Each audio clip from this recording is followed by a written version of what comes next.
여러분 오늘도 잘 견디고 계십니까? 토요일에 신문 읽어주는 남자 주말엔 매일경제 김명준입니다.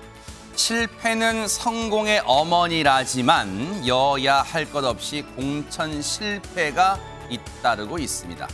부도덕한 행위가 빌미가 된 사례도 있지만요. 과거 SNS 등을 통해서 내뱉었던 말과 글이 부메랑이 된 경우가 많습니다. 후보들 본인도 경솔했지만 과연 각 당의 후보의 검증 장치는 잘 돌아가고 있는 걸까요? 여러분과 함께하는 주말의 매일경제 본격적으로 시작해 보도록 하겠습니다.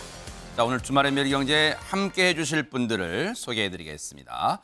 강전의 국민의힘 노동위원회 부위원장, 장현주 민주당 법률위원회 부위원장, 성재준 여의도연구원 정책자문위원, 그리고 김진욱 전 민주당 대변인, 이렇게 네 분과 함께 하겠습니다. 어서 오십시오. 네.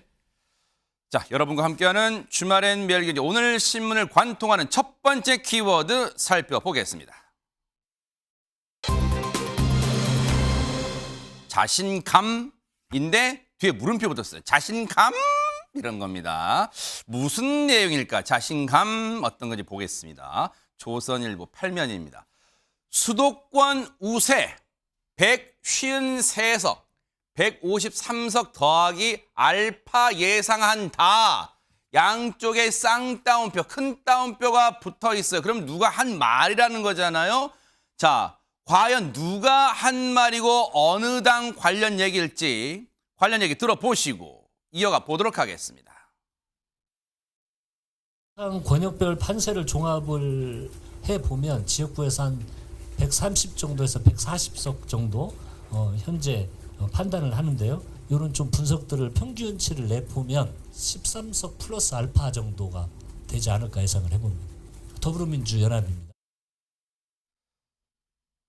민주당의 한병도 전략본부장이 저 얘기를 한 거예요. 판세 분석을 나름 한 거예요. 지금 당이. 신문 하나 더 보고 갈게요. 매일경제 오면 기사입니다. 바로 같은 내용입니다. 지지율 바닥 쳤다. 과반 승리 자신한 민주당, 그런 건데 이건 부제목을 좀 살펴볼게요. 판세 예측 이례적 공개 세몰이 나섰다. 지역구에서 130에서 140석을 예측한답니다. 조국 혁신당, 그 조국 혁신당을 의식해서 비례는 13석 정도로 조금은 낮춘 거예요, 수치를, 목표치를. 한강벨트, 인천, 경기에서 우세하다고 판단합니다.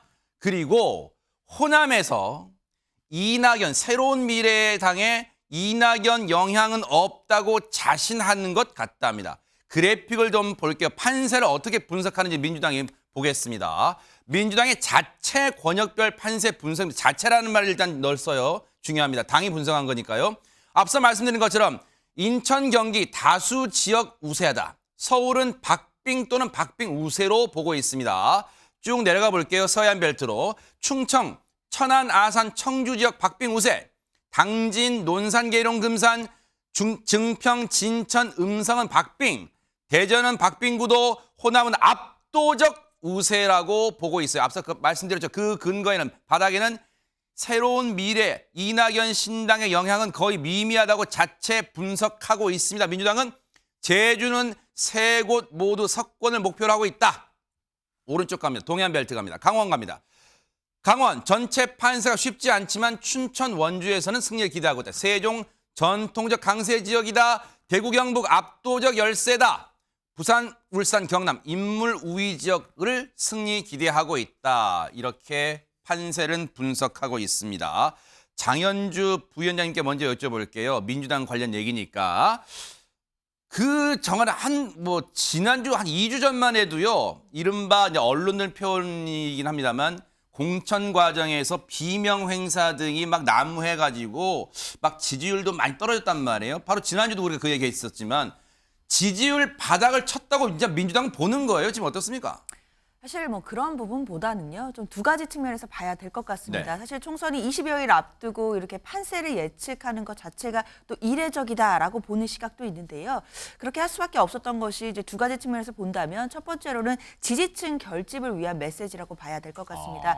앵커님 지적 주신 것처럼 얼마 전까지 민주당의 공천이 다소 시끄럽다라는 평가를 받으면서 좀 실망하신 지지층 여러분들이 계셨고, 또 한편에서는 민주당이 분열하는 것이 아니냐라는 또 우려를 보내주시는 분들도 많았거든요. 그렇기 때문에 분위기 반전 차원에서 지지층 결집을 호소하는 것으로 봐야 될 것 같고요. 두 번째로는 사실 이것을 두고 또 일각에서는 좀 민주당이 오만해지는 것이 아니겠느냐라는 경계의 목소리가 나오는데, 저는 결코 이 어제 판세 분석이 오만함이나 자만함은 전혀 아니라고 생각합니다. 오히려 배수의 진이었다라고 생각이 드는데요.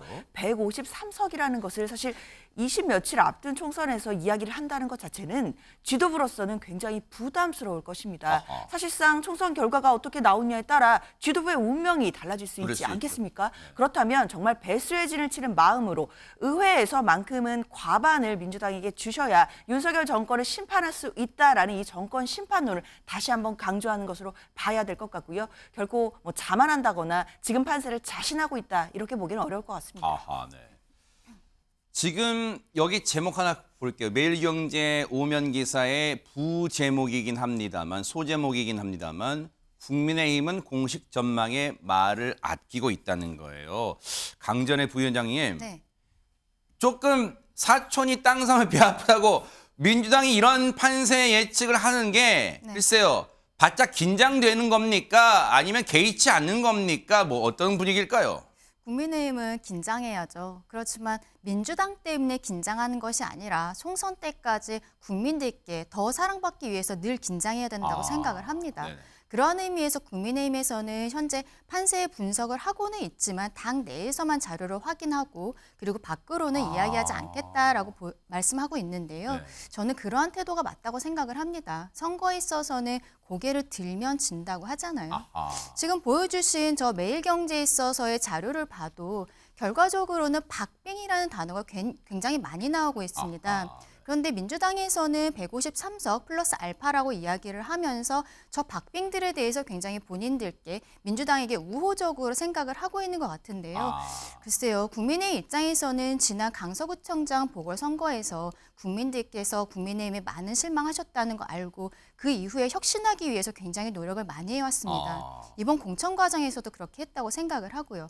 앞으로 남아있는 25일간의 기간 동안에 국민의힘이 더 열심히 해서 네. 저 박빙이라는 단어가 국민의힘의 우세로 바뀌었으면 하는 생각입니다.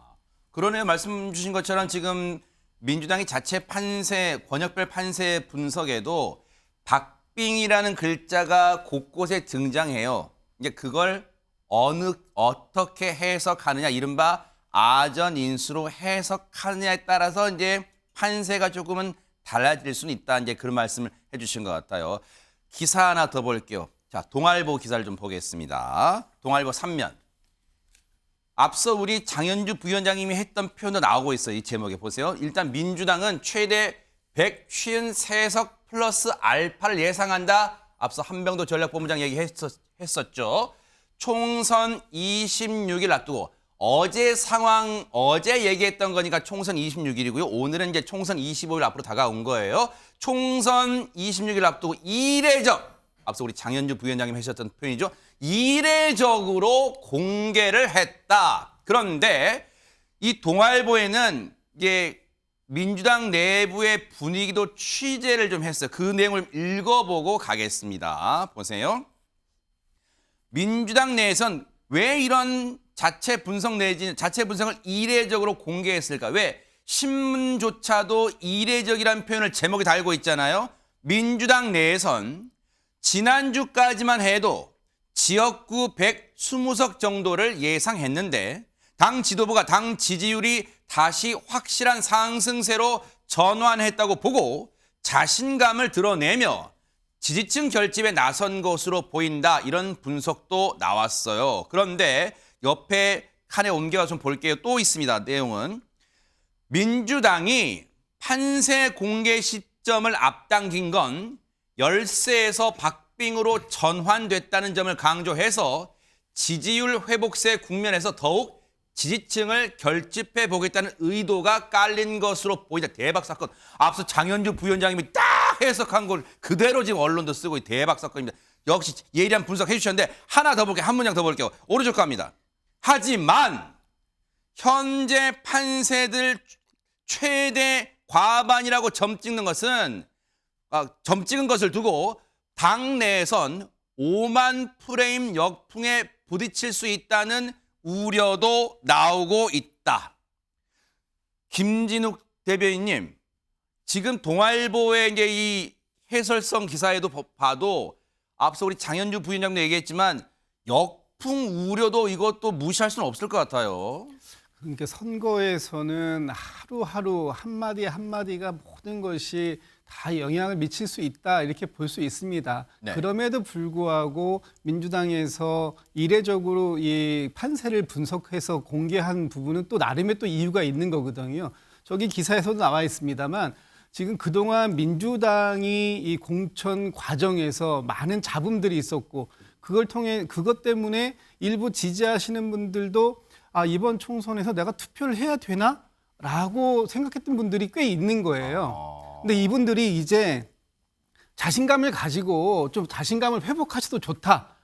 그리고 투표장에 나오셔서 반드시 정권 심판론을 주장하고 있는 민주당을 찍어주십사라는 요청을 지금 나름 하고 있는 거거든요. 메시지를 던지는 메시지를 거예요? 던지고 있는 겁니다. 지금 당에서 그동안 뭐 친명이니 비명이니 뭐 이런 프레임 논란 때문에 많은 분들이 이번 총선이 어렵겠구나. 그래서 내가 굳이 투표장에 가서 투표하는 게 우리 민주당을 위해서 도움이 될까? 라고 생각하셨던 분들도 이제 그런 걱정을 집어넣으시고 투표장에 나오셔서 투표하시면 우리가 과반될 수 있습니다라는 걸 지금 말씀을 드리고 있는 거예요. 네. 지금 보면 그 국민의힘이 갖고 있는 3대 리스크가 있지 않습니까? 네. 첫 번째가 넌종섭이라고 하는 이종섭 호주 대사 문제가 하나 있고요. 네네. 두 번째가 물가 문제가 있어요. 지금 물가가 너무 비싸고 특히 사과 한 알의 값이 5,000원, 10,000원 하는 이 물가 국면을 어떻게 할 것이냐 하는 문제가 또 있는 것이고 네네. 세 번째는 의대 정원 문제인데 이게 너무 길게 지금 지속되고 있다 보니까 국민의 생명과 안전을 담보로 해서 지금 너무 이게 좀 불안을 야기시키고 있는 거 아니냐. 이런 리스크들이 지금 정권 심판론과 맞물리는 상황이 오고 있는 거잖아요. 그 상황을 지금 민주당은 최대한 활용할 수밖에 없는 것이고 네. 그럴 때 지금 우리가 자신감을 회복하면 분명히 정권 심판론으로 이 총선을 이길 수 있습니다라는 그런 메시지를 주고 있는 거죠. 뭔가 이 의석수 확보할 수 있는 판세 분석을 했다는 게 자칫 오만함으로 비춰질 수도 있지만 그럼에도 그 위험성을 무릅쓰고 발표한 건 뭔가 다목적 포석이 깔린 거 아니겠느냐 그 말씀을 해주신 것 같아요. 자, 중앙일보 기사를 좀 볼게요. 중앙일보 기사를 보겠습니다. 중앙일보 3면입니다. 여당 보란 듯 부산을 살핀 이재명. 국민이 패륜 정권을 심판할 것이다. 이런 얘기를 했어요. 지금 국민의힘 여당의 텃밭이라고 할 수 있는 이제 부산을 간 거예요. 가서 했던 얘기, 이재명 대표 얘기 직접 들어보시고 이어가 보도록 하겠습니다. 지난 박근혜 정권 역시도 그 서슬퍼런 권력조차도 우리가 힘을 합쳐 촛불을 하나를 들고 결국 그들을 권좌에서 끌어내리지 않았습니까? 맞습니다. 세계사에 없는 무혈혁명입니다. 위대한 대한민국 국민 아닙니까? 맞습니다. 세계사에 없는 무혈혁명을 해낸 위대한 대한민국 국민들이 겨우 한 줌밖에 안 되는 윤석열 정권과 국민의힘 저 패륜 정권 심판 못할 리가 없지 않습니까, 여러분? 글쎄요, 뭐 끼워 맞추기 해석일 수 있겠습니다만 성재준 의원님, 민주당 자체 판세 분석도 뭔가 이 긍정적으로 나와서 그런지는 모르겠지만 이재명 대표의 이 발언의 강도도 상당히 거세지는 느낌이에요. 그렇죠. 계속해가지고 이재명 대표의 발언 수위가 좀 높아진다라는 생각이 분명히 듭니다. 근데 저희가 꼭 생각을 해봐야 되는 게 아까 전에 이제 이런 식의 여론조사 결과를 자체적으로 분석해가지고 발표하는 게 지지층을 결집하는 데 어떤 효과가 있을 거다. 이렇게 이제 전략을 세우신 것 같아요. 네네. 근데 그 얘기는 바꿔서 생각해 본다면 중도층 분들한테는 더 약간 좀 깊이가 생길 수도 있다라는 부분이 있죠. 특히나 지난 총선을 생각해 봤었을 때 민주당은 부울경 지역에서 한 2석 정도 줄어들긴 했습니다만 전체 득표수로 봤었을 땐 40%가 넘었었습니다. 근데 지금 나오고 있는 여론조사 결과를 보게 되면 부울경 쪽에서 민주당 지지도가 한 20% 정도밖에 안 나오는 상태거든요. 그러니까 절반 정도가 떨어졌다라는 거를 민주당이 반드시 좀 인식을 해야 될 것 같고요. 네. 그리고 이재명 대표 같은 경우는 계속해가지고 글쎄요, 표현 수위도 높아지는 것 같고 말실수도 좀 많아지는 것 같습니다. 남구에 갔었을 때 같은 경우는 박성진 후보를 오상택 후보로 이제 거꾸로 얘기하는 경우도 있었고요. 정권 심판을 하기 위해서는 2번을 찍어야 된다 이런 얘기를 한 적이 있습니다. 근데 말실수는 누구나 할 수가 있죠. 근데 제 주목하는 거는 뭐냐면은 그런 실수에 대해 가지고 변명이라고 표현할까요? 그 방식 자체가 굉장히 정치적이라는 거예요. 예를 들어서 후보 이름을 잘못 말한 거에 대해 가지고 자기가 입틀막을 당해가지고 잘못 얘기했다 이렇게 얘기합니다. 이재명 대표가 언제 입틀막을 당했죠? 그리고 또 아까 전에 정권 심판하기 위해서는 뭐 2번을 찍어야 된다. 잘못 얘기한 거가 그냥 실수인 겁니다. 근데 이 부분에 대해 가지고 여당이 뭐 하도 욕을 하다 보니까 자기가 거꾸로 얘기했다 이렇게 얘기합니다. 여당이 욕하는 거랑 본인 대표 스스로가 헷갈린 거랑 무슨 상관이 있겠습니까? 아무런 상관이 없거든요. 부울경에 가서도 마찬가지. 아까 전에 패륜 정권이라는 표현을 쓰셨습니다만 개인적으로는 전혀 동의할 수가 없고 아마 부산 지역에 계시는 분들 또한 마찬가지로 동의할 수 없을 거라고 보는데 그 유세 현장에서도 나왔던 얘기가 본인이 당했던 그 피습 사건에 대해서 언급을 또 하셨습니다. 피습 사건 언급할 수가 있죠. 그런데 그 이후에 추가적으로 덧붙였던 얘기가 뭐냐. 마치 뭔가 경찰에서 수사기관에서 현장을 갖다가 물청소를 해가지고 증거인멸을 했다라는 워딩까지도 쓰시더라고요. 이런 부분 같은 경우는 막말을 넘어서가지고 저는 가짜뉴스라고도 봅니다. 이런 식의 어떤 글쎄요. 과연 부울경에 대해 가지고 인물 우세 지역이라고 아까 전에 이제 분류를 해가지고 전략적으로 세우시겠다가 했는데 과연 그게 효과가 있을지 한번 질문이 듭니다. 네. 뭔가 지금 25일 앞으로 다가온 총선 국면에서 일단 민주당이 먼저 치고 나간 듯한 모양새예요. 이례적으로 판세를 예상 의석수를 공개한다는 게 일단 만만치는 않은 상황인데 일단 그걸 공개했어요.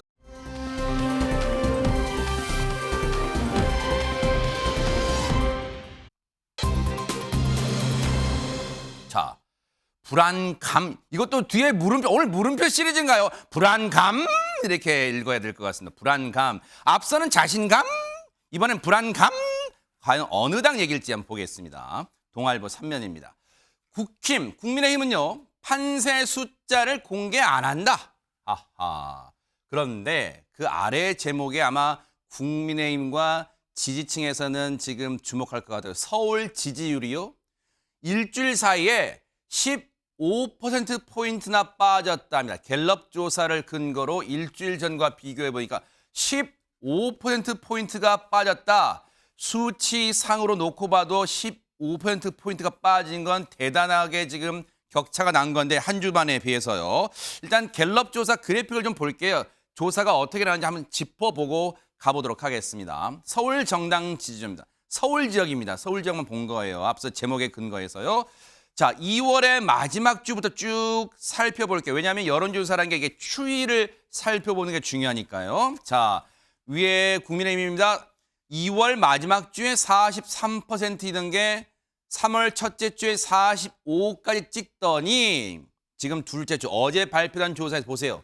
45에서 30까지 급전직하 지금 했어요. 45에서 30까지 한 주 만에요. 민주당은 어떤지 보겠습니다. 2월 마지막 주에 26%이던 게 3월 첫째 주에 24%로 조금 더 내려가더니 한 주 만에 이번에 어제 발표된 거는 24에서 32%로 8%포인트가 급등을 했습니다. 자, 그런데 이런 상황에서 지금 한동훈 비대위원장은 앞서 민주당이 뭔가 지금 뭔가 잘 나가는 느낌이잖아요. 그렇다면 우리는 어떻게 해야 되지? 막 그런 생각도 들 거예요. 민주당은 예상 의석수를 공개했는데 한동훈 비대위원장은 어떤 보관을 갖고 있을까? 얘기 들어보시고 이어가 보도록 하겠습니다. 제가 숫자를 가지고 말하는 것은 평가받는 사람 입장에서 좀 건방진 거다라는 말씀을 드린 적이 있고요. 그 입장 그대로입니다. 저희는 낮은 자세로 최선을 다하겠다라는 입장입니다. 제가 제 입에서 우리는 몇 석을 목표로 한다는 말이 4월 10일 전에 나오지는 않을 겁니다. 제가 여러 번 말씀드린 것과 같습니다. 제가 그렇게 최선을 다한다는 것이고 그렇게 숫자를 얘기하고 하는 것에 대해서 그게 국민의 평가를 그렇게 단정짓는 것이 좀 국민에 대해서 글쎄 저는 그러지 않을 생각입니다. 들으신 것처럼 지난 11일 발언과 어제 발언을 비교해봐도 큰 변화는 없어요. 우리는 발표하지 않겠다. 그리고 한때 그런 전망을 누가 발표하자 좀 나무라기도 했다가 이제 그런 것도 보도 나왔잖아요. 예상 의석수 발표하지 않겠다는 거 기사를 좀 보겠습니다. 동아일보 3면입니다. 국민의힘은 원내 일당을 목표로 하고 있지만 아직까지는 숫자로 목표를 제시하거나 판세를 공개하지 않겠다는 태도다. 하지만 최근 고물가와 이종섭 주 호주 대사 출국 논란, 의료 공백 관련 정부 대응에 대한 부정적 여론이 커지면서 수도권 후보들을 중심으로 수도권 판세가 쉽지 않은 상황이란 우려가 커지고 있다. 강전의 부위원장님께 바로 여쭤볼게요. 제목 그대로 그리고 기사 내용 그대로 서울 심상치가 않습니다. 네, 그렇습니다. 수도권 같은 경우에는 지역에서의 후보보다도 어떠한 전국적인 판세에 유권자들의 마음이 많이 흔들리는 부분들이 있는데요. 그렇기 때문에 아까 민주당에서 자체 분석한 곳에서도 서울에 대해서는 박빙이라고 되어 있지 않습니까? 그런 부분이 있고 지금 이 언론에서 말을 하고 있는 것처럼 최근에 의료 분쟁이 굉장히 좀 장기화되고 있는 부분에 대해서 국민들께서 피로감을 느끼고 계시는 것이 사실로 보이고요. 그리고 이종섭 호주 대사에 대한 문제도 사실 국민의 입장에서는 총선을 앞두고 굉장한 악재라고 볼 수밖에 없을 것 같습니다. 고물가에 대한 부분도 총선이 25일 남았는데 이 상황에서 국민의힘에서 1,500억 원을 좀 투자를 하겠다라고 했지만 금방 잡힐 것은 아니거든요. 국민의 입장에서는 조금 어려운 상황에 있는 것은 사실로 보이는데요. 그럼에도 불구하고 아직 25일이라는 시간이 남아 있고 그동안에 국민의힘에서 이제 비례대표 의원들의 순서라든지 그리고 앞으로의 우리가 정책적인 방향 그리고 윤석열 정권이 탄생을 한 지 2년이 지났습니다만 지금까지 민주당과 협조가 되지 않은 부분에 있어서 정권이 제대로 힘을 발휘하지 못했던 부분들에 대해서 국민들께서 국민의힘에 표를 주시고 힘을 실어주신다면 얼마나 더 열심히 할 수 있을 것인지 여기에 대해 미래지향적인 이런 부분들을 조금 더 국민들께 말씀을 드리면서 판세를 뒤집어 가야 하지 않을까라고 생각합니다. 사실 겉으로 표정으로 드러낼 수는 없겠지만 앞서 우리의 키워드도 있었지만 불안감이라고 물음표는 붙었지만 그 분위기는 조금 감지되고 있는데 왜냐하면 서울 수도권의 지금 후보들 실제 발로 뛰는 후보들도 그런 분위기가 지금 현장에서 감지되고 있다 이런 기사가 지금 나오고 있잖아요. 그런데 그러면 장현주 부위원장님께 여쭤볼게요. 다른 당의 이른바 뭔가 곤란한 상황 또는 악재는 우리 당의 호재이긴 하겠습니다만 그럼 민주당이 상대적으로 잘한 거예요? 반사이익이에요? 8%포인트 올라간 건 어떻게 표심을 분석해야 될까? 배경은 뭡니까? 사실 여론조사라는 것이 또 얼마든지 또 추세가 달라질 수 있기 때문에요. 한 여론조사만 두고 민주당이 일희일비하지는 않습니다. 네. 그렇기 때문에 상대당이 지금 상대적으로 지지율이 낮아지면서 반사 이익을 보고 있다라는 측면도 인정을 해야 될 것 같고요. 이럴 때일수록 더 낮은 자세로 국민께 그리고 민심께 다가가야 된다라고 생각합니다. 네. 사실 이런 지표들을 보면 저는 생각나는 말이 결국 바보야, 문제는 경제야. 이 말이 다시 떠오르거든요. 결국은 경제가 문제인 겁니다. 이번 총선도 경제, 민생, 고물가 관련된 부분에게 누가 책임이 있느냐, 어떻게 국민들께서 평가하시고 심판하실 것이냐 이것을 묻는 총선이 될 가능성이 높다라고 저는 생각을 하고요. 그렇기 때문에 정권 중간에 치러지는 총선은 늘 정권에 대한 중간 평가성 선거가 될 수밖에 없는 것이었습니다. 따라서 이번에도 민주당 입장에서는 윤석열 정부의 어떤 실정에 대해서 국민들께서 심판을 해야 된다라는 부분을 총선의 큰 또 심판론으로 삼고 이 부분에 대해 전선을 확대해 갈 것으로 보이는데요. 네. 사실 이런 상황은 저는 개인적으로 어느 정도 예견됐었던 게 아닌가라는 생각은 듭니다. 왜냐하면 사실 그동안 집권 여당과 한동훈 비대위원장께서 민주당 이재명 대표와 민주당에 대해서 굉장히 날선 공격들을 해오셨거든요. 그리고 한동훈 대 이재명 이런 구도를 그동안 굉장히 강조해 오시면서 한동훈 비대위원장이 이재명 대표를 향한 어떤 정치적 공세를 하는 모습 굉장히 국민들께서 많이 보셨을 겁니다. 그러나 그때도 항상 야당에서는 그 얘기를 했었거든요. 문제는 민생이고 고물가 물가다. 사실 이재명 대표를 뭐 한동훈 비대위원장이 공격한다라고 해서 물가가 내려가는 것이 아니지 않겠습니까? 결국 집권 여당으로서 지금 장바구니 물가가 장을 보기 두려울 정도로 정말 비싸거든요. 이런 부분에 대해서 어떻게 책임 있게 대응할 것인지에 대한 메시지를 구체적으로 내놔야 된다고 생각합니다. 아하. 지금 불안감이 뭐 없을 수는 없을 거예요. 근데 그 불안감의 크기가 어느 정도인지 뭐 저희가 계량화하기는 힘듭니다만 이런 가운데 한동훈 비대위원장 어디를 향했어요? 그 기사를 좀 볼게요. 자, 보겠습니다.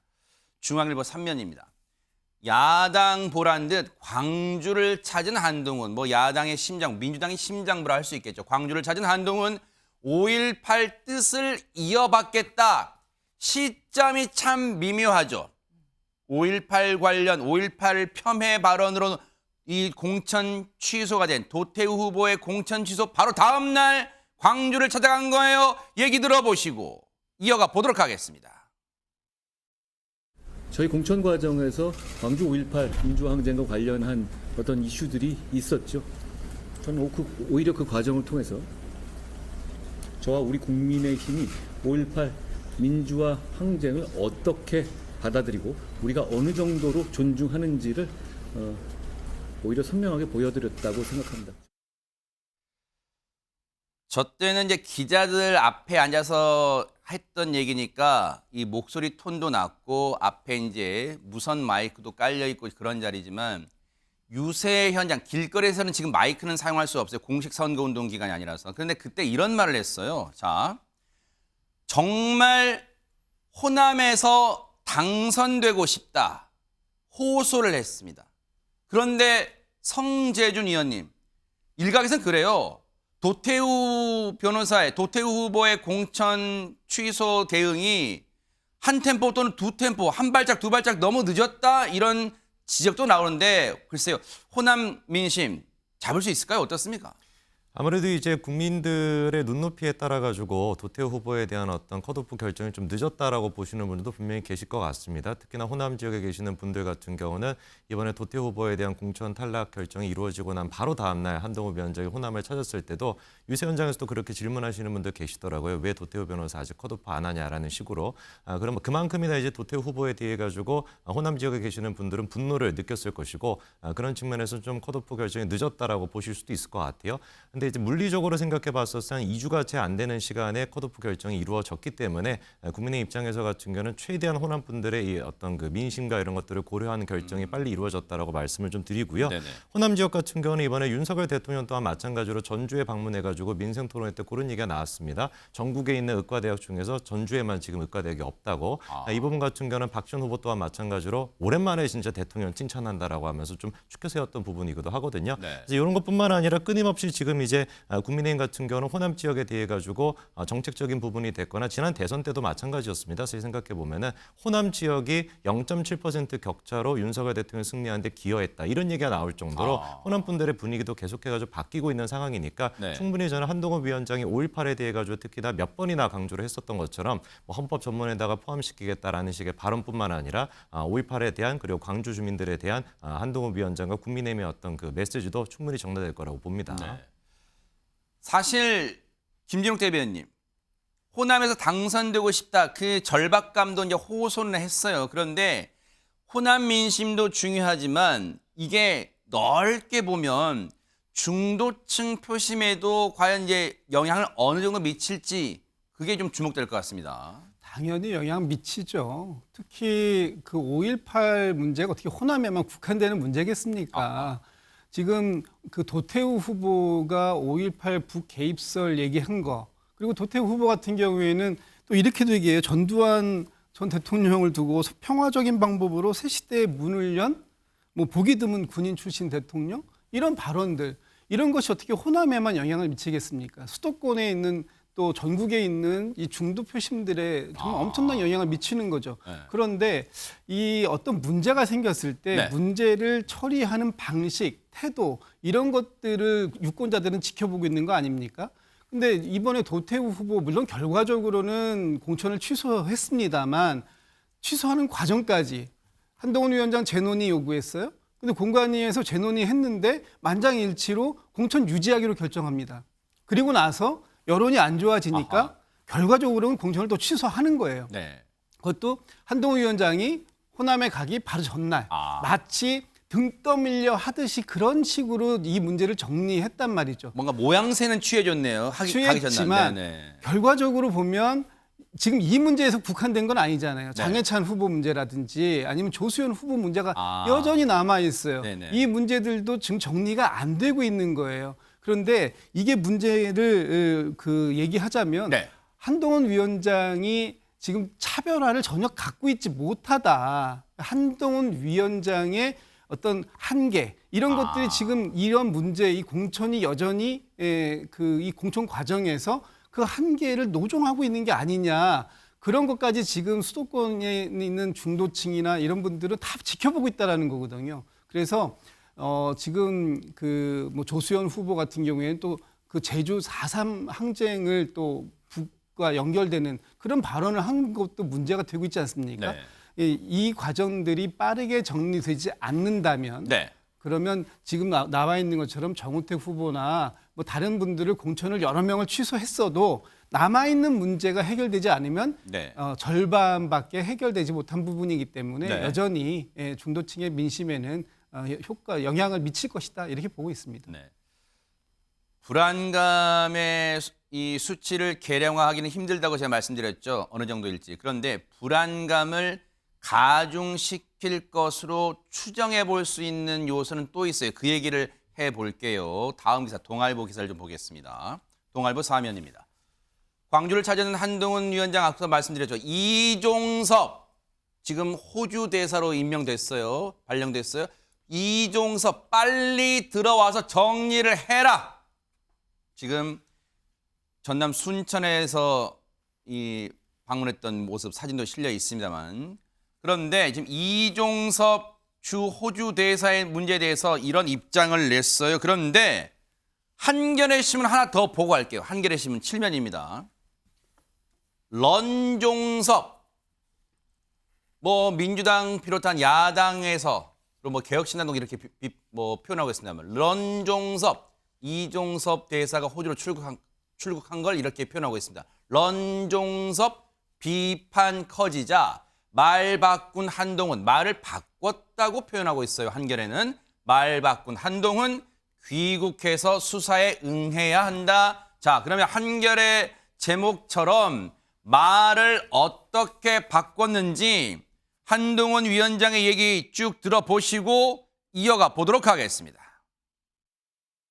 그분이 지금 뭐 내일이라도 정말 필요하다면 공수처에서 부르면 안 들어올 것 같지 않은데요? 어떤 정치적인 이슈로 뭐 그럴 얘기가 나올 문제인가 그런 부분에서 저는 조금 다른 생각이 있고요. 그분이 뭐 언제든 들어와서 뭐 공수처가 그게 출국 금지를 했었더라면 금방 들어와서 언제든 빨리 들어와서 조사를 받아야 되는 건 아닌가요? 그거는 일단 임명의 그 문제가 아니라 본인이 언제라도 공수처가 그렇게 수사가 필요해서 출금을 한 거라면 공수처가 신속하게 소환하고 본인이 당연히 응해야 되지 않을까요? 여러분이 들으신 그대로입니다. 강전의 부위원장님, 네. 단 하루 차이로 온도차가 확 느껴진대요. 그제 발언에서는 이게 수사 대상인가요? 기자들에게 반문했는데 어제는 빨리 들어와서 수사를 받아야 된다. 이건 어떻게 받아들여야 될까요? 저는 한동훈 위원장이 말을 바꾼 것이라고 보이지는 않습니다. 왜냐하면 그 전에 이야기했었던 것도 이종섭 호주 대사가 지금 뭐 수사를 기피한다거나 그런 것으로 보기는 어렵다라는 취지로 이야기를 했던 것이고요. 네. 어제는 거기에 대해서 본인이 신속하게 여기에 대해서 처리를 해야 된다라는 의견을 밝힌 것입니다. 그런데 문제는 지금 이종섭 호주 대사가 본인이 어떠한 생각을 가지던 간에 여기에 대해 소환을 하는 것은 공수처거든요. 공수처에서 이 사건이 작년 9월부터 수사가 시작되었고 그때부터 이종섭 호주 대사는 국방부 장관으로서 이 피의자의 신분으로 들어가 있었던 것입니다. 그런데 올해 3월이 될 때까지 6개월 동안 공수처에서 단 한 차례도 소환을 하지 않았던 것이죠. 네. 그런데 출국 금지는 해놨고 출국 금지는 계속적으로 연장을 하고 있었던 상황입니다. 그렇기 때문에 사실 국민의 입장에선 이 사건을 빨리 털어야 되고 총선이 25일밖에 남지 않은 상황에 대한 답답함을 또 한동훈 위원장이 저는 이야기를 한 부분이라고 생각하는데요. 공수처에서 이종섭 장관, 지금 호주 대사에 대해서 신속하게 소환을 하고 조사를 해주는 오히려 그런 이제는 협조라고 표현을 해야 될까요? 그런 부분이 좀 필요하다는 그런 의견인 것 같습니다. 아하, 네. 기류 변화가 아니다. 뭐 한 일부 신문은 말을 바꿨다고 표현했지만 전혀 그렇지가 않고 오히려 일관되게 입장을 취한 것이다. 이런 해석을 해주셨는데, 근데요, 장현주 부위원장님, 어쨌든 결과적으로 놓고 보면 앞서 이 민주당의 판세 분석 그리고 어제 발표된 갤럽 조사의 한국갤럽의 서울 수도권 표심, 그 당 지지율 급격한 변화. 혹시 이런 것도 총체적으로 좀 작용을 했을까요? 어떻습니까? 당연히 수도권 지금 표심에 대해서 의식하고 있는 발언으로 봐야 될 것 같습니다. 아하. 사실 이종섭 호주 대사에 관련된 문제에 있어서는 부정적 여론이 커지는 상황이거든요. 네. 아무래도 핵심 피의자인 이종섭 전 장관을 호주 대사로 임명해서 그리고 출국 금지까지 해제해서 그리고 내보내는 그런 과정을 온 국민이 생중계로 바라봤습니다. 그 과정에서 오히려 최상벽 순직에 대한 수사 외압 사건이 더 커지고 있는 상황이라고 봐야 될 것 같고요. 그 의혹이 더 짙어지고 있다라고 봐야 될 것 같습니다. 당연히 공수처가 신속하게 수사해야 되는 것도 당연한 것이고 수사를 해서 소환을 한다라고 한다면 당연히 들어와서 수사받아야 되는 것은 너무나 마땅한 일일 것 같습니다. 그것 자체가 뭐 대단한 일은 아닌 것 같고요. 아하. 오히려 핵심 피의자인 분을 호주 대사로 임명해서 내보낸 그것 자체에서 애초에 문제가 시작이 된 것이기 때문에 임명 철회를 한동훈 비대위원장이 공식적으로 건의를 해야 되는 것이 아닌가라고 저는 개인적으로 생각을 합니다. 왜냐하면 사실 뭐 공수처가 수사를 하게 돼서 뭐 소환이 되고 뭐 그러면 이제 호주에서 들어오셔야겠지만 그런 과정이 그런 외교 상대국인 호주 입장에서는 얼마나 난감한 상황이 되겠습니까? 상대국에서 호주 대사로 보내주신 분이 알고 보니 핵심 피의자로 수사를 받던 중이고 그리고 대사로 임명이 돼서 임무를 수행하던 중에 수사 때문에 다시 본국에 들어가야 되고 이런 일이 계속 반복된다라고 한다면 호주 입장에서도 외교적으로 굉장히 결려가 될 것이고 네. 이제 또 앞으로 문제가 될 수 있는 부분들이 있습니다. 아하. 그렇다라고 한다면 애초에 호주 대사로 임명한 것 자체에서 문제가 본질적으로 시작된다라고 볼 수 있기 때문에 이런 부분에 대해서 본질적으로 근본적으로 바로잡을 수 있는 방법들을 집권 여당에서 대통령실에 건의를 해야 되는 것이 아닌가 이렇게 생각합니다. 네. 근데 실제 분위기가요. 이 국민의힘에는 공동 선대위원장들이 좀 있어요. 근데 그 얘기를 좀 보면요. 그 기사를 읽어볼게요. 한겨레 신문에. 이런 분위기를 전하고 있습니다. 원희룡 공동 선대위원장이 한 라디오 인터뷰에서 이런 얘기를 했어요. 기사를 읽어볼게요. 여당 지지자 중에서도 조금 걱정하는 분들을 현장에서 꽤 접한다. 총선은 결국 민심의 선택을 받은 것 아니냐. 당 지도부나 정부에서 신중하게 검토해 주기를 바란다. 지금 이종섭 주 호주 대사 임명권 지금 이 호주 대사로 임명돼서 지금 출국한 거 관련해서 얘기를 하고 있습니다. 그리고 나경원 그리고 전 의원, 안철수 의원 지금 공동선대위원장 맡고 있죠. 같은 얘기를 하고 있습니다. 대통령실이 이 대사를 임명하는 과정이 매끄럽지 않다는 부분은 매우 안타깝다. 라디오 인터뷰고요.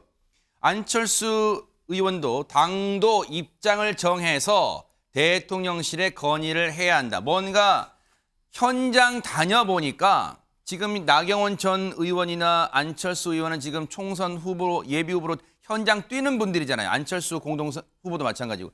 현장을 뛰어보니까 이런 분위기가 감지된다는 걸 지금 느끼는 거 아니에요? 그래서 지금 심각하다. 현장에서는 지금 그런 분위기를 언론에 전하고 있습니다. 자, 그런가 하면 조선일보 8면을 좀 보도록 하겠습니다. 조선일보 8면. 이런 가운데 1번 찍든 2번 찍든 투표해달라. 누구 얘기일까요? 같이 한번 들어보시고 이어가 보도록 하겠습니다. 살만하면 2번 찍으시고 집에서 그냥 투표하지 말고 쉬시라 이렇게 얘기했죠. 저는 그건 대한민국을 후진시키는 대단히 후진 생각이라고 생각합니다. 저는 1번을 찍으실 분이든 2번을 찍으실 분이든 모두 꼭 투표에 참여해 주시라는 말씀을 드립니다. 그게 네. 앞서 이제 말씀드렸죠. 한동훈 위원장이 순천과 광주를 찾아 지지를 호소하는 장면. 이렇게 순천의 웃장, 뭐 순천은 가보신 분은 아시겠지만 아랫장 웃장이 있었는데 웃장이 열리는 날이었답니다. 어저께 웃장 가서 또 맛있는 뭐 음식, 핫도그 먹방도 찍고 뭐 그랬다고 언론 신문에 실렸습니다. 어쨌든 이런 가운데 앞서 1번 찍든 2번 찍든 투표자로 나와라 그런 얘기를 했는데 보통 성재준 의원님 정치권에 그런 얘기 있잖아요.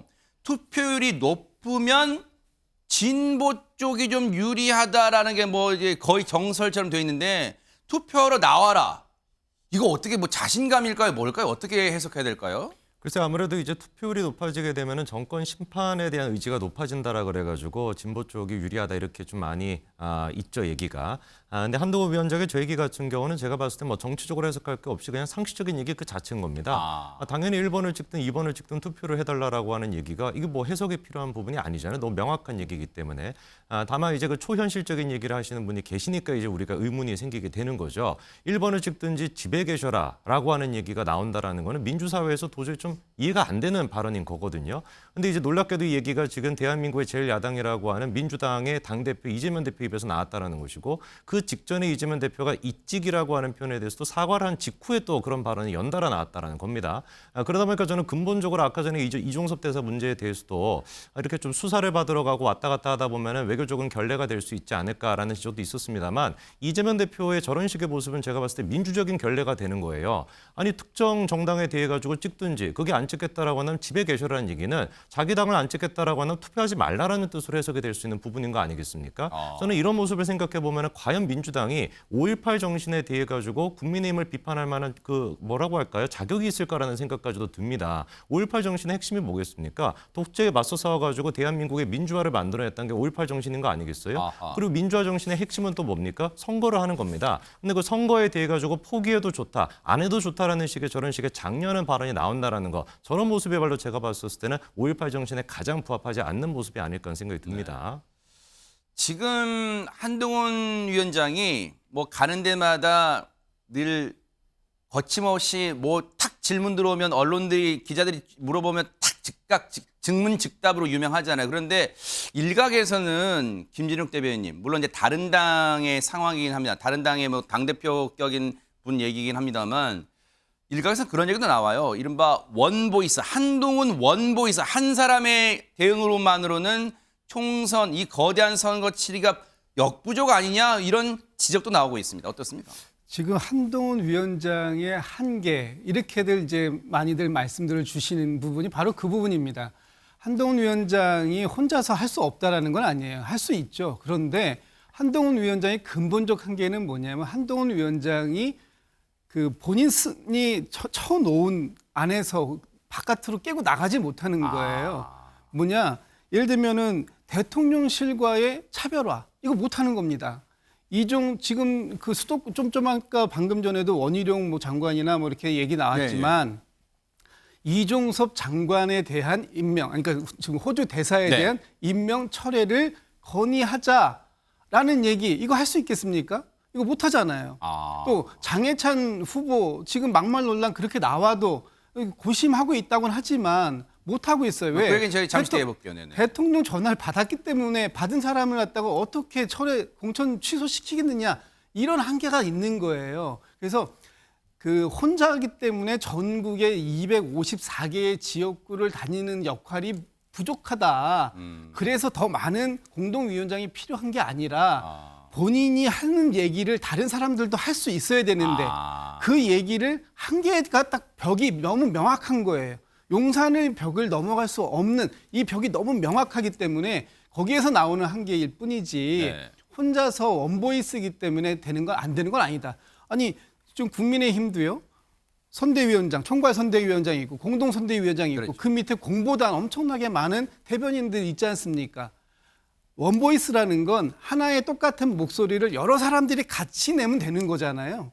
그게 원보이스인데 지금 한동훈 위원장이 그 원보이스의 기준점을 정해주지 못한 그 한계가 가장 큰 한계다 이렇게 보여집니다.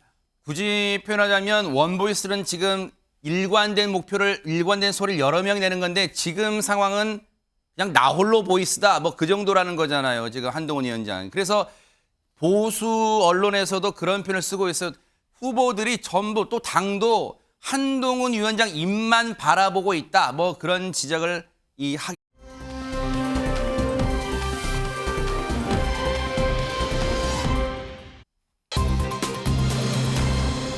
읍참마속? 네, 이것도 물음표 시리즈입니다. 읍참마속일까? 그런 거잖아요. 읍참마속 할까? 뭐 그런 걸 거예요. 뭔지 보겠습니다. 한국일보 1면입니다. 막말 후보 정리 머뭇대는 여야다. 누가 있을지 좀 살펴볼게요. 일꾼이 아닌 싸움꾼 공천하다가 뒤이탈이 났다. 여당은 국민의힘입니다. 논란 끝에 도태우 공천 취소했지만 장해찬 예비후보 공천 재심사를 놓고 곤혹스러운 분위기다. 그러면 야당, 더불어민주당은 뭘까요? 야당 친명계 양문석, 김우영 극언의 난감이다. 바로 이 인물들입니다. 저 사진 하나 짚어볼게요. 사진 볼게요. 장해찬, 그리고 양문석, 김우영 이렇게 세 명에 대해서 각 당이 곤혹스럽고 지금 머뭇대고 있다. 여론 눈치 살피다 마지못해 정리하는 수순을 지금까지 앞서 공천 취소 사태에서는 반복을 해왔는데 먼저 여기 인물 있죠. 장해찬 예비후보가 어제 이런 얘기를 했습니다. 관련 얘기 들어보시고 이어가 보도록 하겠습니다. 제가 20대 초중반이던 시절 12년 전에 페이스북에 남긴 글들로 인해서 국민들께 심려를 끼쳐드려 진심으로 사과드립니다. 두렵고 떨리는 마음으로 사과드리기 위해서 이 자리에 나온 것이기 때문에 오늘은 진심으로 사과드린다는 말씀을 드리도록 하겠습니다. 저렇게 이제 이 다소 뭐랄까 반성한 듯한 또 침통한 표정으로 저렇게 이 입장을 밝혔는데 아무래도 여기 제목처럼요. 정리를 머뭇대는 여야, 특히 이제 국민의힘에서는 성재준 의원님, 장해찬 예비후보가 이른바 친윤계의 뭐 핵심까지는 아니더라도 친윤계로 분류되는 인물이다 보니까 지금 고심이 커지는 것 같아요. 어떻습니까, 이 부분은? 글쎄요, 뭐 국민의 입장에서는 장해찬 후보가 친윤계냐 아니냐 뭐 이것 때문에 고심이 있다라기보다도 모든 기준은 다 똑같은 거 아니겠습니까? 막말을 했냐 안 했냐 이거로 이제 그 기준을 보는 것 같은데 개인적으로는 이제 좀 아쉬운 마음이 큽니다.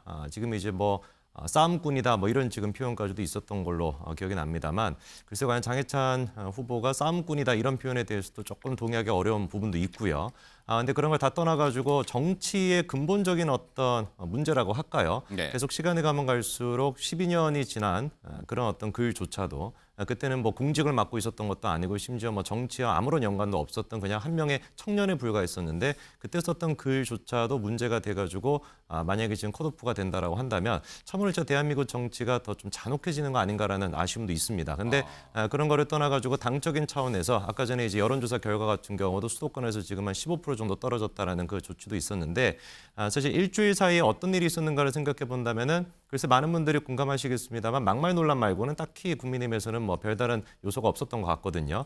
그만큼이나 이제 국민들이 이런 어떤 막말에 대해 가지고 예민하게 반응한다라고 한다면 당 또한 마찬가지로 그 측면에 뭐 장해찬 후보에 대한 뭐 아쉬움 이런 거를 떠나가지고 네. 당적인 차원에서도 좀 조치가 이루어지지 않을까 싶습니다. 네. 지금 이제 친윤계의 장해찬 예비후보, 그다음에 친명계의 양문석 예비후보, 김우영 예비후보 이제 그 어떻게 처리할지를 고심한다 그런 거예요. 그런데 지금 양문석 예비후보 관련해서는요. 지금 이런 얘기를 했어요. 정세균 전 총리죠. 그런데 지금 노무현 재단 이사장을 맡고 있습니다. 뭔가 조치를 취해야 된다 이런 얘기까지 나오고 있는데 먼저 한병도 전략본부장이 민주당 전략본부장이 양문석 예비후보 관련 얘기를 한 게 있어요. 한번 들어보시고 이어가 보도록 하겠습니다.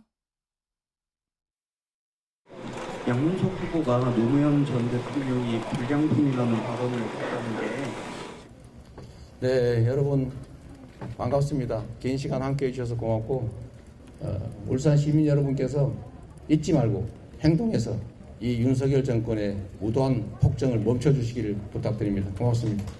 현재 그 판단 기준은 일반적 국민의 정서, 상식 이게 부합하는지 안 하는지가 저희는 정치를 하는 집단이기 때문에 그게 가장 중요한 원칙이어야 된다고 생각이 들고요.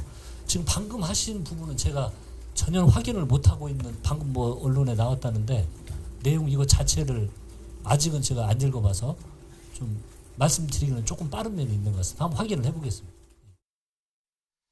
지금 여러분 보셨죠?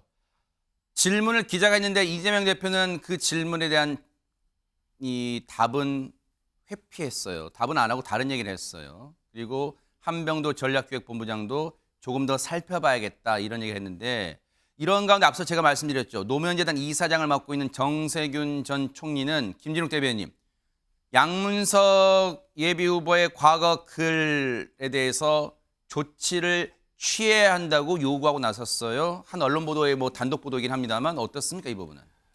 좀 전에 지금 민주당의 그 공동 선대위원장을 맡고 있는 김부겸 선대위원장께서 입장문을 내셨어요. 뭐라고 내셨냐 하면 충분히 검토되지 않은 부분이 있다. 양문석, 김우영 두 분에 대해서 하신 말씀입니다. 그 부분을 다시 한번 검증해서 확인할 필요가 있다. 이렇게 입장문을 내셨습니다. 그게 좀 전에 나와서 이제 기사 지금 보도가 되고 있는데 이게 그 저희들이 검증 과정에서 충분하게 시간적 여유를 가지고 하지 못한 부분도 분명히 있는 거거든요. 그런 상황이라면 네. 지금 이렇게 문제가 됐고 된 상황에 있다면 지금 김부겸 그 공동선대위원장께서 말씀하셨던 것처럼 네. 다시 한번 검증해 볼 필요가 있다. 이렇게 보입니다. 네. 자, 지금 아직은 신중한 상황이에요. 민주당이 지금 친명계로 분류되는 양문석 민주당 경기 안산갑 예비후보입니다. 지금은 신중한 상황인데 이런 가운데 동아일보 사면이 그런 기사를 싣고 있어요. 한번 볼게요. 동아일보 사면입니다. 유튜브에서 막말, 뭐 유튜브뿐만 아닙니다. 지금 과거 예를 들어서 뭐 페이스북 같은 SNS에 올렸던 글 같은 것도 지금 다시 부메랑 되는 경우가 많죠. 유튜브에서 막말, 강성층의 지지를 얻고 공천되고 이후에 검증 부실로 취소가 되는 공천 취소가 되는 악순환이 이어지고 있다라고 동아일보 사면은 기사를 싣고 있어요. 자, 강전의 부위원장님, 그러고 보니까 이런 기사를 보고 보니까 유독 물론 다른 선거 때도 그런 게 있었습니다만 유독 이번 총선 때는 이런 과거 했던 말과 글이 화근이 돼가지고 공천 취소되는 경우가 많긴 많네요. 예, 그렇게 보입니다. 아무래도 SNS를 활용을 한 지 이제 꽤 오랜 시간이 그렇죠. 지났기 때문에 국민들께서도 어떠한 사람이 정치인으로서 이번에 총선에 출마하겠습니다라고 이야기를 하면은 그 사람의 SNS를 직접 들어가서 한번 확인을 해보시는 것들이 있지 않습니까? 그런 것들이 있고 저는 이번에 민주당에서 문제가 되고 있던 정봉주 전 의원이라든지 네. 양문석 그리고 김우영 이런 분들에 대해서는 사실은 친명 인사들이잖아요. 그렇기 때문에 이전에 그 내부에서의 공천 과정에서의 어떠한 내적인 다툼들이 있어서 저는 그 부분들이 어떠한 비명계에서도 이 자료들을 확인을 하고 있지 않았을까라는 생각은 좀 하고 있습니다. 그런데 여기에 대해서 지금 정봉주 전 의원이나 양문석, 김우영 이분들에 대해서 문제가 되고 있는 것은 저는 이재명 대표가 이제 당대표에서 넘어가서 선대위원장으로서 김부겸 전 총리가 들어오셨기 때문에 물갈이가 되어가고 있는 것이 아닌가라는 생각을 하거든요. 왜냐하면 그 세 명이 굉장히 대표적인 친명 인사들입니다. 근데 이재명 대표가 단독 당대표로서 공천 과정에서는 이 사람들이 공천을 받았는데 그 이후에 물론 언론에선 지금 와서 문제가 되고 있긴 하지만 이들의 설화라든지 문제는 당내에서는 이미 어느 정도 알고 있는 상황들이었다고 저는 들었거든요. 그렇다면 김부겸 전 총리가 선대위원장으로 들어오면서 여기에 대해서 국민들의 눈높이에 맞춰서 여기에 대해 그 민주당 내의 공천을 다시 정리하시는 과정이 아닐까라고 생각을 합니다. 그렇다면 국민의힘은 어떤 상황이냐? 도태우 후보에 대해서 이제 공천 취소 결정을 내리긴 했습니다만 국민의힘에서는 아직까지도 이전이나 현재나 지금 한 위원장 혼자서 하고 있는 모습이 있는데요. 그렇다면은 여기에 대해서 새로운 어떠한 인물들이 드러나서 이야기들을 넣어줘야 되는데 아까 우리가 봤었던 원희룡 전 장관 그리고 나경원 전 의원 이런 분들이 공동선대위원장으로 들어와서 문제가 되고 있다. 그리고 수도권 표심에 굉장히 큰 악영향을 끼치고 있다는 의견들을 보내고 있지 않습니까? 네. 저는 그런 것들을 한동훈 위원장께서도 귀 기울여서 들으시고 장예찬 후보에 대해서도 국민들의 눈높이에 맞는 결정을 해야 되지 않을까. 지금 그 부분은 수도권 후보들이 누구보다도 굉장히 원하고 있을 것이라 생각합니다. 그럴 수도 있겠어요. 그런데 이런 생각이 갑자기 들어요. 장현주 부위원장님. 유독 이번 총선에 물론 그런 효과로 착시 현상일 수도 있겠습니다만 유독 이번 총선 때는 과거 막말 또는 극단적인 표현 그런 게 화근이 되는 경우가 많은데 이거 뒤집어 보면 25일 남았지만 더 나올 수도 있겠다 이런 생각도 들어요, 지금. 충분히 나올 수 있을 것 같습니다. 예전에는 우리가 선거 과정 중에 뭐 유세 현장에서 잘못된 막말로 설화가 빚어지는 일들이 종종 많이 있었는데요. 이번에는 뭐 당연히 선거 과정 중에도 조심을 해야겠지만 과거에 해놨던 뭐 유튜브의 발언이라든지 SNS에서의 썼던 뭐 메시지라든지 이런 부분들이 미디어 환경 변화로 인해서 이번 총선에는 많은 영향을 미치고 있는 것으로 봐야겠습니다. 그런데 저는 좀 한 부분을 좀 다르게 봐야 될 것 같은데요. 네. 결국 이제 총선에서 지금은 일단 내부 공천 과정이지만 이제 본선 과정에 들어간다라고 한다면 상대 후보가 과거 했던 발언 중에 혹시 부적절한 표현이 있는지를 또 서로 간에 굉장히 또 찾아볼 것 같다라는 생각이 들거든요. 그렇게 된다면 물론 당연히 국민 입장에서는 막말을 했던 후보자들에 대해서 검증을 하고 알 권리가 있는 것은 분명하겠지만 그건 못지않게 중요한 것이 결국 지역 일꾼을 뽑는 거 아니겠습니까? 우리 지역에서 이 사람이 어떤 공약을 내고 어떤 정책을 펼칠지 이런 부분들도 총선에서는 핵심 화두가 되어야 되는데 네. 자꾸만 서로 간에 어떤 과거에 막말을 했는지만 혈안이 돼서 찾는 모습은 결국 총선에서 지역 일꾼을 뽑는 데 있어서는 국민들의 선택을 또 흐릴 수도 있겠다라는 점도 또 고려를 해야 될 것 같습니다. 네. 앞서 거론됐던 3명의 인물에 대한 양당의 어떤 입장 그리고 처리 과정은 좀 더 지켜보기로 하고요. 이런 기사가 있어요. 다음 기사 볼게요. 국민일보 기사 보니까 이런 게 있더라고요. 국민일보 3면입니다. 여야 막말 공천 취소를 해서 일부 지금 후보들은 취소가 된 상황이죠. 취소를 했어도 남은 뇌관이 수두룩하다. 뭘까요? 그 다음 기사가 부연 설명을 좀 해주고 있어요. 다음 기사 보겠습니다. 조선일보 6면입니다. 보수를 이미 잡은 물고기로 보나? 여당 일부 도태우 공천 취소 반발하고 있다. 일단 이 얘기하기 전에요. 이 얘기 먼저 얘기 나온 김에 할게요. 성재준 위원님 기사를 좀 읽어볼게요. 여권 관계자는 이런 얘기를 하고 있어요. 도태우 변호사의 발언을 놓고 5.18 폄훼 공방은 있을 수 있다면서도 그러나 5.18 북한 개입설을 조사해 봐야 한다는 정도의 발언이 공천 취소로 이어졌다는 것은 이해할 수 없다. 그러면서 보수를 너무 잡은 물고기처럼 보는 것 같다. 이 발언을 제목으로 따왔어요. 하나 더 볼게요. 영남권의 한 의원은 갑작스러운 공천 취소 소식에 밤사이에 당원들 연락이 쏟아져서 휴대폰이 불날 지경이었다. 또 하나 볼게요. 영남권의 다른 의원도 이상민, 김영주 의원처럼 지난 정부에서 혜택 누리다가 최근 당적을 옮긴 민주당 인사들은 귀순용사 대우를 받으며 공천장도 척척 나오는데 정작 문재인 정부 실정에 맞서 싸웠던 우파 인사는 홀대한다고 당원들이 지적한다. 하나 더 봅니다. 홍준표 대구시장은 경선으로 후보가 됐으면 다음 판단은 국민에게 맡겨야지 무슨 공당 공천이 호떡 뒤집기 판이냐 이렇게 비판하고 있습니다. 이 취재 내용만 보더라도 조선일보 취재 내용만 보더라도 후폭풍이 진짜 있기는 있는 것 같습니다. 성재준 의원님 어떻습니까? 그럴 수밖에 없겠죠. 지금 근데 이런 식의 후폭풍이 국민의힘만의 문제는 아닌 것 같고 민주당도 사실 마찬가지인 것 같습니다.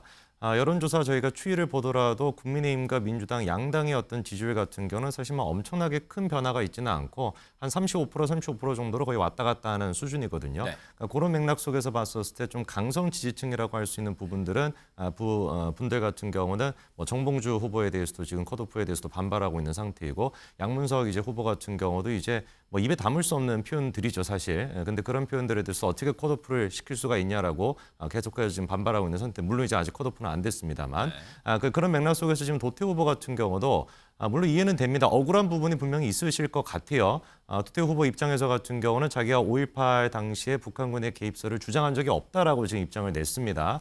그러면서 여러 가지 가능성이 있을 수가 있으니 그 부분에 대한 조사가 필요하다 정도로 얘기했다는 게 도태 후보 쪽의 입장이거든요. 그런 맥락을 생각해 본다면 문제 제기를 한 거를 가지고 이렇게 가감하게 컷오프 시킨다라는 게 좀 너무 엄한 거 아니냐라는 반발은 분명히 있을 수가 있지만 그럼에도 불구하고 선거라고 하는 것이 어쩔 수 없이 중도층에 있는 분들의 아직까지 무당층으로 분류가 되는 사람들의 그런 어떤 표심도 생각을 할 수밖에 없거든요. 그래서 그런 맥락 속에서 당적인 차원의 조치가 이루어진 거다 보니까 도태 후보를 지지하시는 분들도 그리고 또 민주당 쪽에서 마찬가지로 강성 지지층 분들도 그런 맥락을 좀 생각하는 필요가 있지 않나 싶습니다. 네. 어쨌든 지금 분위기는 이렇게 흘러가고 있어요. 도태우 후보 공천 취소 여파가요. 그런데 그럼 민주당 쪽은 없냐? 바로 있습니다.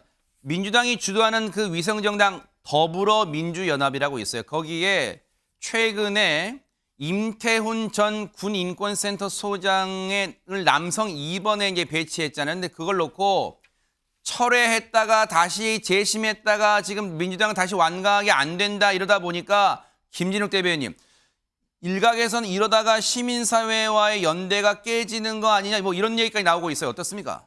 뭐 지금 잡음이 좀 나오고 있습니다만 시민사회와의 연대 약속은 계속적으로 유지가 될 것으로 저는 기대하고 있고 예측하고 있습니다. 지금 다소간의 이 잡음이 좀 파열음이 좀 나올 수밖에 없는 상황이긴 한데요. 이렇게 한번 봐주시면 좋을 것 같아요. 지금 이번에 연동형을 하는데 국민의힘 같은 경우에는 사실상의 병립제를 하고 있지 않습니까? 그 비례정당을 새롭게 만들면서 네. 정확하게 병립제처럼 가고 있어요. 그런데 민주당 같은 경우에는 이 연동형의 취지를 좀 세워보겠다고 민주당뿐만 아니라 시민사회 또 진보 세력들 이런 쪽하고도 원내의 정당을 가지고 있는 분들하고 지금 연대해서 가고 있는 네. 이 모습들 이런 것들이 조금 더 좀 부각됐으면 좀 좋겠다라는 생각이 하나 있고요. 네. 또 하나는 선거는 결국은 네. 이기고 지는 싸움이지 않습니까? 그 싸움에서 이겨야 하는 또 절체절명의 또 숙명도 있는 겁니다. 그 이기기 위한 전략도 필요한 것이고요. 지금 민주당이 고민하고 있는 건 물론 좀 뭐 안타까운 부분도 없지 않아 있습니다. 또 네. 민주당이 얘기해 왔고 민주당 정부에서 만들었던 이 그 양심적 병역 거부에 대해서 대체 복무 이런 것도 만든 것도 사실이고요. 그럼에도 불구하고 이번 총선에서 중도층까지를 아우르면서 선거에 이길 수 있냐? 그럴 수 있는 후보로 공천을 해야 된다라는 또 그런 당위성을 놓고 보면 민주당도 쉽지 않은 지금 그 고심 속에서 결정이 나온 것들이기 때문에 이런 부분에 대해서도 또 일견 이해를 좀 구할 수밖에 없는 상황이 아닌가 싶습니다. 네. 자, 이런 가운데 오늘 신문에서 눈에 띄는 기사가 있었는데요. 저 건너뛰어서 조선일보 조국혁신당 기사를 좀 보여주세요. 조선일보 기사를 볼게요. 조선일보 6면입니다. 조국혁신당 그 앞에 기사 보세요. 조선일보 1면 기사인가요? 조선일보 1면. 결국 셀프 공천했다. 그 기사 볼게요. 조선일보 1면입니다. 징역형 조국 황운하 셀프 공천했다. 지금 조국혁신당에 이제 비례 공천 받은 논란 인사들 쭉 이제 조선일보는 정리를 해놓았는데 이런 가운데 조국 대표가 인터뷰 때 이런 얘기를 했어요. 한번 들어보시고 이어가 보도록 하겠습니다. 그 법안은 통과 가능성이 제로입니다. 조국혁신당에 대한 국민들의 지지도가 높아지니까 이 위축된 한동훈 대표와 국민의힘이 예민하고 불안해진 모양인데요. 네. 제가 표준어로 하면 어감이 살지 않을 것 같아서 제가 부산 사투리로 한마디 하겠습니다. 너희들 쫄았제? 네, 너희들 쫄았제. 네, 제가 잘 흉내냈는지 모르겠습니다만 부산 말을요. 지금 이런 상황이에요. 자. 강전의 부위원장님께 여쭤볼까요? 네. 일단 셀프 공천을 했어요. 뭐 그걸 이제 조선일보는 일단 비판적 시각으로 이렇게 비례 공천 받은 논란 인사들을 쭉 정리했는데 근데 지금 라디오 인터뷰에서 얘기했습니다만 쫄았냐, 아니가 뭔가 위축됐냐 지금 그런 거예요. 뭔가 지금 최근에 조국혁신당 비례정당의 어떤 득표율 잘 나오는 것에 대한 자신감의 발로예요. 어떻습니까? 아무래도 그렇게 보입니다. 처음에는 조국혁신당에서 지민 비조라고 하면서 지역구는 민주당 그리고 비례대표는 조국혁신당을 찍어달라고 하다가 네. 최근에는 앞뒤를 바꿨죠. 비조 지민이라고 바꾸는 지금 대변인 신장식 변호사가 이야기한 것을 저도 언론에서 보았었는데요. 네. 결과적으로는 최근에 각종 여론조사에서 한 군데가 아니라 전체적으로 추이로서 조국혁신당이 굉장히 국민들의 마음을 많이 얻어가고 있는 것은 사실인 것 같습니다. 네. 그것은 기본적으로 저는 민주당의 공천 과정에서의 문제가 있었기 때문이 아닌가라고 생각을 하는데요. 네. 지역구의 공천에 있어서는 비명 행사라는 말이 너무 많이 나왔었고 그리고 지금 비례대표 부분에 있어서도 조국혁신당이 결국 비례대표 정당으로서 나가게 될 것으로 보이는데 비례에서도 지금 뭐 시민연합이라든지 또 새진보연합에서 용해인 의원이 민주당의 위성정당으로서 재선을 노리고 있고 이런 것들에 대해서 굉장히 문제가 많지 않습니까? 네. 지금 대한민국 헌법에 맞지 않는 인사들이 추천이 되고 있는 부분들도 계속 지적이 되고 있고요. 네. 그렇기 때문에 민주당의 지지층 측에서는 윤석열 정부에 대해서 완전한 각을 네. 세우고 있는 조국혁신당에 더 마음을 주고 계시는 것은 어느 정도 사실이지 않을까라고 생각을 합니다. 네. 근데 이 상황에 있어서 지금 조국 대표가 조금 아까 국민의힘에 느그드 쫄았제라고 이야기한 것은 네. 일단은 국민의힘 입장이 아니라 네. 민주당 쪽에 더 맞는 네. 표현이 아닌가라고 생각을 합니다. 조선일보 6면 제목 보고 장현주 부위원장님 얘기 시간 관계상 잠깐만 들을게요. 조선일보 6면 볼게요. 앞서 보니까 청년 지지층 20대 지지율은 0%래요. 이 부분은 어떻게 봐야 될까요? 20초 드릴게요. 그래서 아무래도 20대라고 한다면 입시 비리에 좀 더 예민할 수 있을 것 같습니다. 대학 입시를 치른 지 얼마 되지 않았을 시기이기 때문일 텐데요. 그리고 게다가 20대 청년이라고 한다면 공정이라든지 이런 부분에 더 예민할 수 있기 때문에 그런 부분들이 좀 반영이 된 결과로 봐야 될 것 같습니다. 네. 어쨌든 조국혁신당이 또 과제가 아닐까 싶은데요. 앞으로 지켜보도록 하겠습니다. 주말의 명예경제 여기서 마치겠습니다. 함께해 주신 여러분 고맙습니다.